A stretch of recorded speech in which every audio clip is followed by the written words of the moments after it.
Kabar gembira, Kepala Otorita IKN Pak Basuki Hadimuljono mengatakan Presiden Prabowo Subianto akan meresmikan 7 proyek pembangunan di Ibu Kota Nusantara pada bulan Januari ini, guys.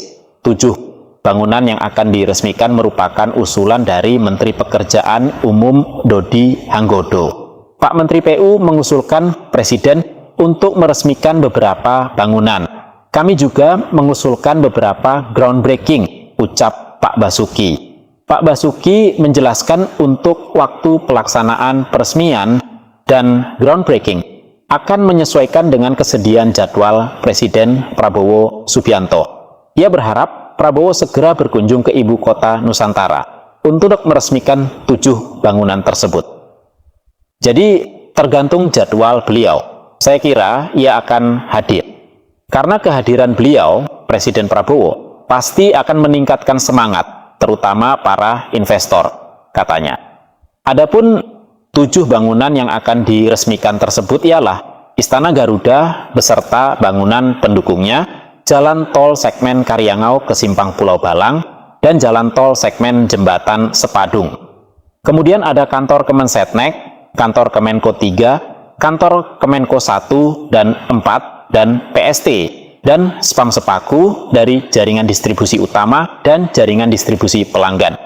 Wakil Menteri PU Budiana Kusumastuti menyebutkan bahwa peresmian Istana Garuda merupakan salah satu prioritas dalam 100 hari pertama kerja Kementerian PU.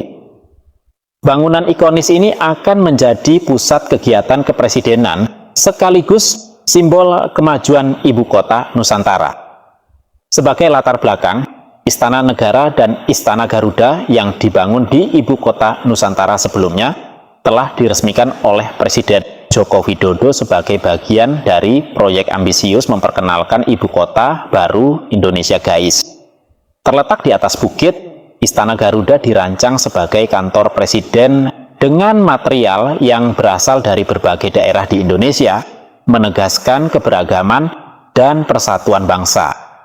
Dengan peresmian proyek-proyek ini, Otorita IKN berharap dapat menunjukkan keseriusan Indonesia dalam membangun ibu kota baru yang modern dan ramah investasi. Kepala Otorita IKN Pak Basuki Hadimuljono menjelaskan bahwa konsep Forest City menjadi inti dari desain kota Nusantara. Salah satu contohnya adalah pembangunan rumah tapak jabatan menteri yang mengintegrasikan elemen modern dengan pelestarian lingkungan. Dengan luas bangunan mencapai 736 meter persegi di atas lahan, seluas 1.200 sampai 1.500 meter persegi, hunian ini tidak hanya berfungsi sebagai tempat tinggal, tetapi juga simbol keberlanjutan, guys. Tidak hanya fokus pada pejabat negara, pembangunan fasilitas publik seperti Taman Kusuma Bangsa dan Plaza Seremoni mencerminkan upaya menciptakan ruang interaksi yang nyaman bagi masyarakat. Hal ini memperkuat visi pemerintah menjadikan Nusantara sebagai kota inklusif, di mana seluruh lapisan masyarakat dapat berpartisipasi dalam pembangunan.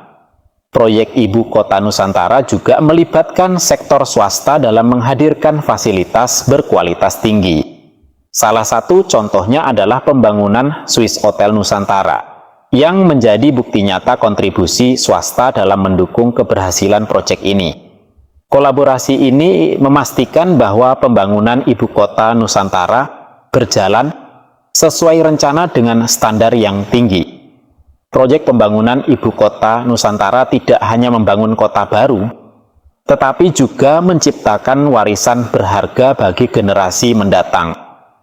Dengan mengedepankan prinsip keadilan, keberlanjutan, dan transparansi, Nusantara menjadi contoh nyata pembangunan masa depan yang berpijak pada kebutuhan seluruh rakyat Indonesia. Melalui kerja sama lintas sektor, pengawasan ketat, dan konsep desain yang inklusif, Ibu Kota Nusantara siap menjadi ibu kota masa depan yang ramah lingkungan dan inklusif. Dukungan dari berbagai pihak menjadi kunci utama keberhasilan transformasi Nusantara. sebagai simbol kemajuan bangsa.